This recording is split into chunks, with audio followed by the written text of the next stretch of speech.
பேசாதீங்க. அப்பா கொஞ்சம் டி.கே. சிவக்குமார், நீங்க உண்மையிலேயே சோத்துல உப்பு போட்டு சாப்பிடுறதா இருந்தா, தூத்துக்குடி உப்பு போட்டு சாப்பிடுறதா இருந்தா, காவிரில தண்ணி கொஞ்சம் தாங்கன்னு கேளுங்களேன். காவிரி பிரச்சனைக்கு தீர்வு இல்ல, முல்லை பெரியாற்றுக்கு தீர்வு இல்ல.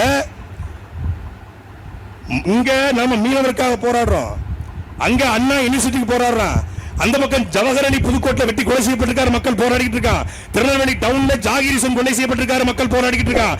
நாடு முழுக்க பாலியல் வன்கொடுமைகள் மக்கள் போராடிட்டு இருக்கான். ஜாக்டோஜியோ ஆசிரியர் பெருமக்கள் போராடிட்டு இருக்கான். மீனவ கூட்டம் போராடுது, மாணவ கூட்டம் போராடுது, மின்சார ஊழியர்கள் போர்மேன் போராடிட்டு இருக்கான். 2013 டெட் தேர்வு எழுதிய ஆசிரியர் போராடுறான். மகிழ்ச்சி இருக்கிறது. மக்களின் கையில் மனுக்கள் இல்லையா, மகிழ்ச்சி இருக்குது. அப்ப இது என்னது? Hello mister excuse me Gunasekaran, Sun TV, கொஞ்சம் ஜூம் பண்ணி ஐயாவுக்கு போட்டு காட்டுங்க. Hello mister Thanthi TV Hariharan, please excuse me Karthigai Selvan, news 18 Tamil Nadu, கொஞ்சம் ஜூம் பண்ணி கொண்டு போய் காட்டுங்க. கொஞ்சம். எதுவுமே தெரியலங்க. ஏன் தெரியலன்னு கேட்டா அவரே சொல்றாரு. ஆனா பாருங்களேன், திமுக காரங்கள மாதிரி பொழைக்க தெரிஞ்ச உலகத்துல கிடையாது. தெரிஞ்சிருச்சு. சீமான் ஒரு வழக்கா போற கணக்கா போறாப்புல. இதுவரைக்கும் சாதியாக தெரிந்து கொண்டிருந்த தமிழ் சமூகத்தை இணைத்துக் கொண்டிருக்கிறார். இதுவரைக்கும் 13 அமைப்பு வந்திருக்கு. இன்னும் ஓராண்டு காலத்தில் ஒட்டுமொத்த தமிழ் அமைப்பு ஒருங்கிணைச்சிருவாரு. ஒரு பெரிய தமிழ் தேசிய கூட்டம் இழந்துகிட்டு இருக்கு.